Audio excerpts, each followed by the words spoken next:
Aintrazi and his Sultai Ramp deck. Yes, Sultai Ramp with a main deck copy of Worst Fears. If you know Ali, I know he's been out of the game for a little bit, but we've seen him around quite a bit on the Open Series, Grand Prix, Pro Tours, all that good stuff. He's got some crazy decks, but he likes to ramp and cast big spells.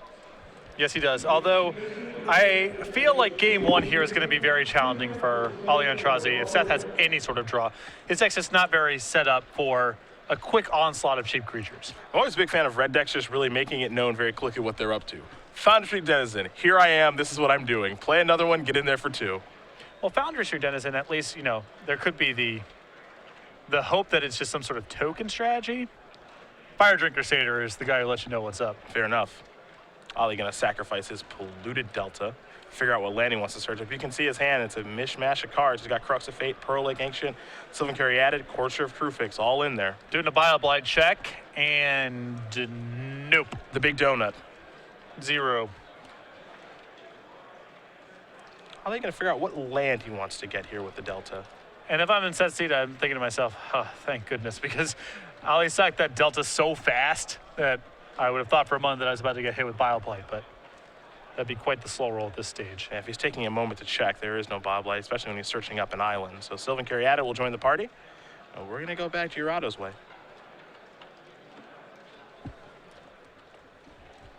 2 Foundry Denizens is how Seth will start his turn. He'll take a draw step here. And we will see what he's up to. Mountain to start. Again, 22 of those in his deck. And none of that hammer hand kind of nonsense. And there is a Hordling Outburst. Someone build a combo deck. 3 goblins are going to come into play. That means a whole bunch of triggers. If you were playing this deck on Magic Online, it likely just crashed. So into the red zone we go. An attack here for 8. 8's a healthy number on turn 3. That's a lot. For a red deck, that's a lot. I mean, this is one of those spots where Ali may have something like Crux of Fate and not be able to get to it. Nope. Well, of course, there's going to try to help here. Take a look at the top card. It's a copy of Treasure Cruise. Perfect. Here's a Temple of the Sea. I have a feeling I know where that Treasure Cruise is going to go. To the bottom. What's next on top? A copy of Hornet Queen. Hey, an expensive approach. Yeah. Ali has really filled out the top end of his deck. It's true. It's true. The bottom end's going to need a little bit of help, as he might get run out of the gym here, though he is at 10, where, of course, we're looking to play some defense. There is a mountain.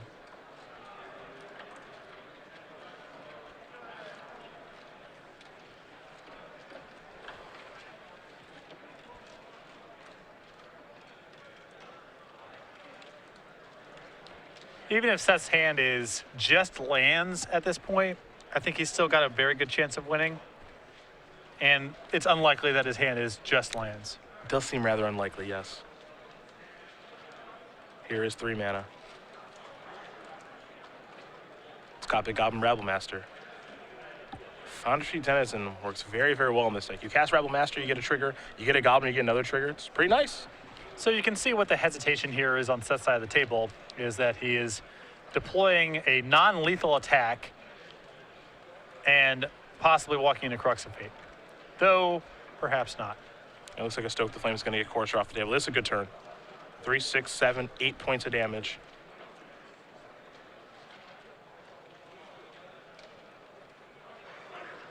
And we know Ali's going to draw a copy of Hornet Queen. And he looks to have been overwhelmed this game. He'll pass the turn back, look to get a little information if he can on the way out the door. Might as well. Yeah.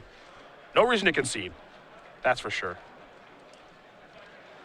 If Seth does cast another spell that maybe you didn't expect, that's great. And Ali says, all right, you're not going to cast anything else, I will concede the game. So Seth Giurato is going to win game number 1 here over Ali Aintrazi. Mono Red Aggro up a game here over Sultai Ramp as these two players battle to be the lone at 9-0 to head into competition tomorrow. We'll take a look at the sideboards here, and I'm assuming Ali's got some cheaper spells to bring in. He does have some cheap action here. He's got a copy of Lily on the Best, 2 Drown in Sorrow, 3 Disdainful Stroke, 3 Bioblight, and this War Worker, 2 copies of Ashiok, Kiora, and Ugin the Spear Dragon. So I like the Ashiok here, and I do like the cheap removal, of course, the Bioblights and the Drown in Sorrows. On the other side of things, a Challenger Pyromaster, 2 Searing Bloods, 2 Arc Lightnings, 4 copies of Eidolon, the Great Revel, 2 Wild Slash, 3 copies of Sarkin Dragon Speaker, and then a Temple of Malice to facilitate some of these more expensive spells. Let Seth the board up to a 23rd land. What do we like there for options? The 4 copies of Eidolon, the Great Revel, I like a lot in this matchup, and the 3 copies of Sarkin Dragon Speaker. I think Eidolon is just pretty solid for Seth here. You had to assume Ollie's making his deck a little bit more streamlined. And so Eidolon interacts favorably against the cheaper spells that Ollie has access to. And I think the Sarkins are a good way to top off the curve. See Seth's sleeves there. Those are the Grand Prix New Jersey sleeves. If you were at that fantastic event that was won by Brian Braun doing, you got some of those. But Star City Games, we like to make a bunch of sleeves, and we've got some new ones actually, along with playmats and dice bags here with the Winter Collection here for 2015. Yeah, this is our 2015 Winter Collection. You see the Mammoth, the Fox, the Rat, and the Turtle Witness. Nice. Available in sleeves, playmats, dice bags. You can head over to starcitygames.com/creature collection to get your products today. See, it's a play on Eternal Witness. I know. Do you get it? Yep. Okay, got it. Just want to make sure. Still for me, that rat's kind of cute, but I know that it's up to no good. Who are we kidding with the fox? Just decline. But again, the mammoth. The mammoth is where it's at because it has something in its snout. It looks as though it's celebrating something. Apparently, it's a wand, I've been informed. Okay. That is debatable at best. It looks more of like a flag. That can't be a wand. Dude, I don't know. Look, I can't draw. I'm not. Dude, I don't know. I don't think it's a wand. I'm just saying. I defer to the expertise of those around me. If I'm told it's a wand, that's a wand. That would be me then, and I'm telling you it's not a wand. Well, you already conceded your lack of expertise in this field. That was actually how you weighed into the conversation. You said, I'm no artist, but, et cetera, et cetera. I did do that, didn't I? Yep. Okay. I was sitting right here. I'll work on that. Everyone listening, you can just rewind the tape and go back and listen to yourself if you don't believe me. It's not tape. We're on stream. Sure. Okay. You know what I mean. Okay, we're on stream. If you're going to be facetious, I'll be right back. But rewind the tape is just an accepted idiom. I mean, it doesn't have to be a literal tape. If you said rewind the tape to someone who was 15 right now, they would have no idea what you mean. Which is depressing. It is depressing, but I don't know if that's necessarily the case. I think that's absolutely true. I really do. If we went to someone who's like, I don't know, I would say between like the range of like 15 to 18. If you we don't said think rewind the word tape, they would have no idea what that You don't meant. think the word rewind gets you most of the way there? What are they rewinding?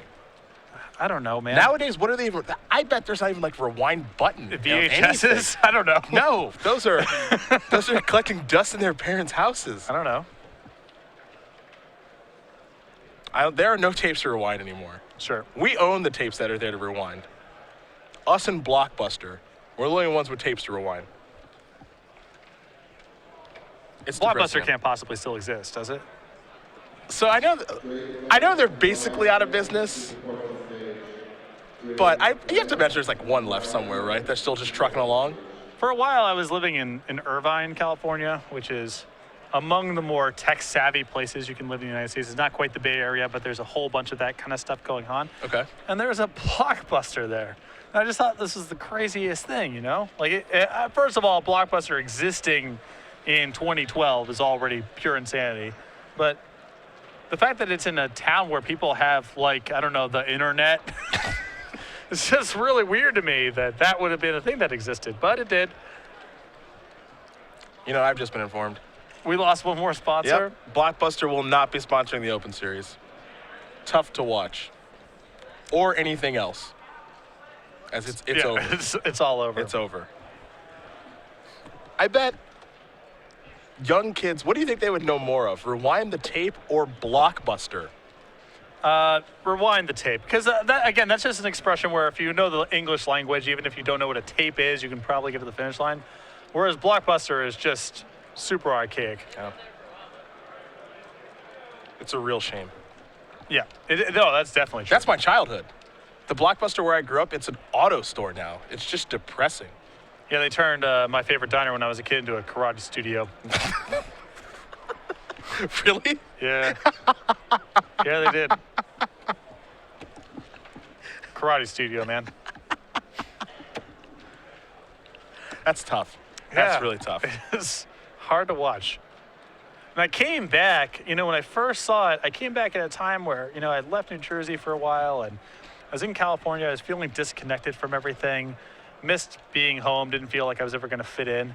And then, you're driving down the streets you used to know. It's like out of a Springsteen song, man. You're driving down these streets and your favorite diner where you have all these memories, and then it's just a karate studio, but the karate studio just moved in, so the cutout cow that's on the top of the roof is still there, even though it's now a karate studio.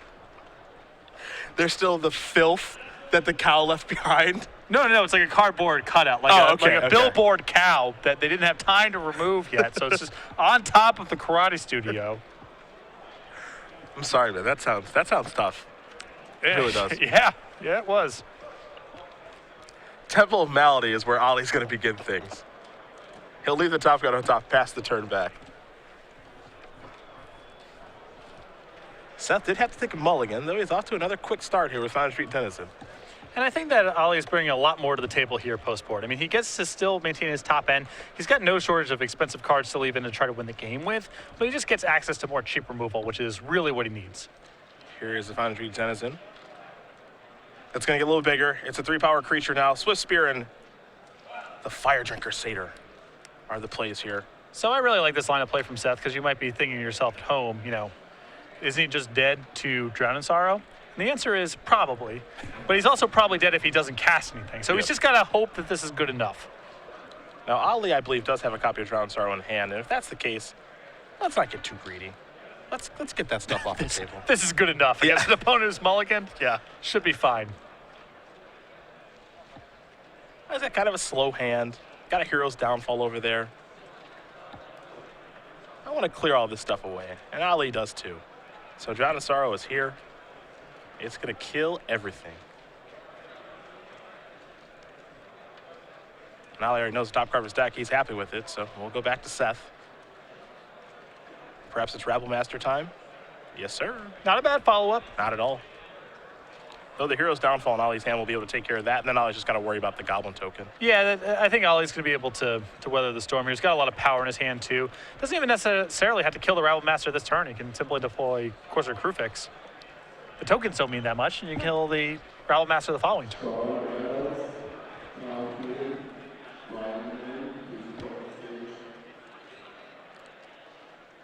Looks like Ollie's going to go the Corsair route, so he will play that. Take a look at the top card. It's a Frontier Siege. Seth's going to take a look and wants to make sure he knows exactly what that one does. We've seen it quite a bit from BBD, CVM, Todd, and Brad this weekend in their ramp strategy. And depending on how things break here, you actually may see the Dragon mode here, even though I'm sure it's mostly for the con mode. Ollie with Hornet Queen in hand, so he's got the combo potentially.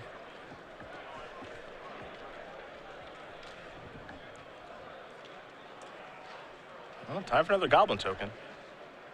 Stoke them flames. That's why I was a little bit against this. I don't like taking damage kind of unnecessarily. Like, I just want to get the Rabble Master off the board. Sure, no, that's a fine instinct here. That was definitely the risk of Ollie's play. That's not to say that Ollie can't come back and win or anything like that, because I definitely think that he can. And perhaps he sacrifices the Delta to get a different draw that's not Frontier Siege. Like, all these things can happen. I just don't want to take the damage if I don't have to. Yeah, you get a feeling that this is kind of the worst case scenario and was avoidable with a different line of play. And the other thing, too, that's kind of tough is he might actually want Frontier Siege now. That's the other thing. So he's actually going to draw. He could have sacrificed the Delta and shuffled it away, but he kind of wants it in this situation. Yeah, I think, it's his route to Hornet Queen. But Hornet Queen is not really worth that much in the event that Seth is able to build up a board of tokens. Then you're just looking at some big trades. He's going to go with the con side, which means he's going to get 2 green mana in his second main phase, Will Aintrazi. He'll sacrifice the Delta. He'll get a land out of his deck. That'll come into play, which will allow him to deploy the Corsair, which is still a pretty good turn because in the follow-up turn, he can go to Hornet Queen. I suppose he's still okay because these red decks, well, at least most red decks in Standard, they don't have a lot of reach. Not going to find Lightning Bolt or Flame Rift or Fire Blast or stuff like that. He does have burn, cards like Searing Blood, Lightning Strike, and Stoke the Flames. But again, you just want to keep your life total high enough that those cards don't really work their way into the equation. Yeah, and he's still not quite out of the woods here. I mean, there could be another Stoke the Flames here. Even something like Chandra Pyromaster is really problematic. To be fair, when I'm always playing against a red deck, I'm always terrified of how much damage they can deal, so I always do whatever I can to keep my life total as high as possible. And that has resulted in losses as well. Yeah, no, it's a balancing act because you don't want the game to go on for a very long time, but you also want to avoid some of the turns like what happened to Ali and what's happening again, where there's still Harrow's downfall stuck in his hand and he's taking a ton of damage. So now he's going to take 2, 3, 4. He's going to take 6 points of damage now. And now maybe the Hornet Queen stabilizes things, maybe it doesn't. But now you've worked yourself into the area where, all right, Lightning Strike is a real card all of a sudden. Yeah, and if Ali just has to block a bunch of stuff here, which seems likely, then you're playing top of deck to top of deck. And Ali's hands a downfall and a carry added, which is something to work with, but it's by no means a lock. Frontier Siege was really impressive that turn. So Frontier Siege here gives him 2 green, plus the 5 mana available. That lets him cast Hornet Queen, and then he gets 2 green in the next main phase and is able to cast Sylvan Carry Added. So you can see the power of this card. Yeah, I don't think people know that works that way. In fact, when I saw it on the camera for the first time today, I was unaware of that as well. You can use mana in main phase 1 and then get mana again in main phase 2. Giurato going to draw a card. You have to imagine he's on the burnout plan now, or at least some version of it. Though Rabble Master can actually do a pretty nice job of kind of keeping up with the Hornet Queen and what it's done. The Rabble Master itself doesn't have to attack. Yep. It can just keep pumping out dummies. Well, 1 token is checked by the Hornet Queen and 1 token is checked by the carry added. So there's not a lot of progress to be made at this stage by holding back. But it is true he isn't obligated to swing with everything. He doesn't want to. You know, you kind of work yourself into an interesting situation, right, where if he has an answer for actual Hornet Queen, then that Rabble Master never really needs to get in. Yeah, no, that's true. If he is able to find a literal kill spell for the 2/2, then what you're talking about can occur. But I think if you are Ali here, you had quite a bit of blocking. You can't afford to take any more points of damage. No way. Especially since Ali's not even close to winning the game, you know? Yeah. Seth's probably looking at several draw steps before anything really changes. Now, do you like the block with carry added there on a Goblin token as opposed to an Insect token, just to get the Goblin token off the table? I don't think the carry addeds really have anything else to do at this point but block tokens because Ali has all the mana he could ask for. So I like keeping more tokens in play so you can go on the offensive. We'll see if he can shift roles here. It's 20-6. Downfall in Aintrazi's hand. Looks like he may have a copy of Murderous Cut here as well, as he's looking towards the graveyard. Or perhaps a copy of Tasigor. By the way, it looks like he's going to be using his graveyard as a resource here in just a moment.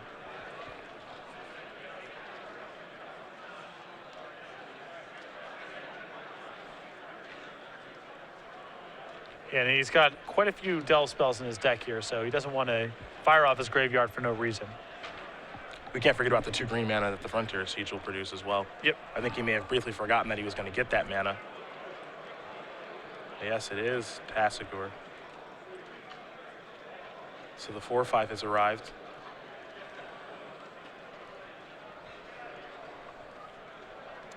And we'll see how aggressive Aintrazi wants to get. Well, he can sit here all day. His deck does not have a lot in the way of counter spells or life gain. So every draw step Seth has, Ali's just got to sweat it out. Hero's Downfall will take care of the Goblin Rabble Master. And it looks like Hornet Queen's going to come in the red zone, so Seth's going to go down to 18. But Aintrazi's got to pick up the pace now. Seth has a couple of cards in his hand, which is a little bit scary. Now, Ali's going to use the ability here. Sultai Charm and Temple of the Seed are cards that are turned over, and that means Aintrazi gets one of these. Now, the options, of course, are the Sultai Charm, which is new, along with Hero's Downfall and Courser of Crufix. Which one do you want to give me, Seth? I think the difference between the two at this point is marginal. I mean, Sultai Charm's slightly more versatile, but I guess because it gives Ali the option to catalog that you would give them the Hero's Downfall here, but it's very close to a push. Yeah, I think I would prefer the Downfall. I don't want to give him the Courser. I think that one's immediately... Yeah, that's out. And yeah, the option to actually draw 2 and discard a card, I'm a little scared of. Here's a Lightning Strike that's going upstairs, so Aintrazi's going to go down to 3. Well, let's put him down to 1 via Wild Slash. Seth going to draw. Land, Stoke. Chandra for the last one. Wow. That is going to do it. Seth Giurato is going to win this match here over Ali Aintrazi. 2-0. Mono red aggro is on top. He's 9-0. And that was a game where Seth was on the draw, mulliganed, played 3 creatures by his second turn, got hit with Drown in Sorrow, and still was able to put it together. I mean, he had to have basically the exact right mixture of cards there. He won the game with no cards left in hand. He had nothing. But very impressive stuff. And as you mentioned, that play with the Rabble Master, it seemed subtle. Looked like Ali had enough of an edge that it couldn't go wrong. But Seth, with 2 copies of Stoke the Flames, devoured multiple of Ali's turns. The Rabble Master's connected for a lot, and Seth was able to burn him out before Ali could close the game out with his slow clock. You got to get that card off the table. It's just too powerful. Now, I know, again, Seth was on a mulligan to 6, and what's the likelihood of him having back-to-back Stokes to clear out the Courser and all that stuff, but it ended up happening. And I think that's how the game broke, and that's why Seth was able to get it. If the Hero's Downfall comes a little earlier, maybe we're talking about Game 3 being underway, but as it stands, Seth Giurato is our lone 9-0 here in Washington, D.C. Big